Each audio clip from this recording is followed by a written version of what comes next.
పోయినసారి మంచికో చెడ్డకో కరీంనగర్ లో ఒకడు, ఆదిలాబాద్ లో ఒకడు, సికింద్రాబాద్ లో ఒకడు, నిజామాబాద్ లో ఒకడు, 4 బీజేపీ ఎంపీలు గెలిచినారు. 4 రూపాయల పనైనా చేసిండ్రా? ఇక్కడ గెలిచిన బండి సంజయ్ మీకు ఏమైనా పని చేసిండా?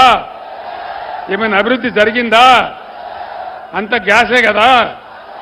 ఎంతసేపు లొడా మతం పిచ్చి అదోటిదోటి మాట్లాడు తప్ప, పంచాయతీలు పెట్టించుడు తప్ప ఎవ్వరికన్నా ఏమైనా లాభం జరిగిందా? కరీంనగర్ స్మార్ట్ సిటీ చేయించిందే వినోద్ కుమార్.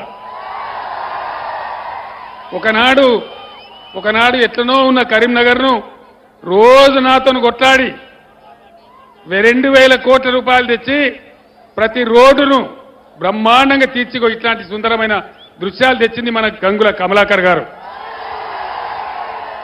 అభివృద్ధి అంతా మీ కళ్ళ ముందే జరిగింది కదా. ఏ విధమైన కేబుల్ బ్రిడ్జి వచ్చింది, పట్టణం ఏ విధంగా అభివృద్ధి జరిగింది.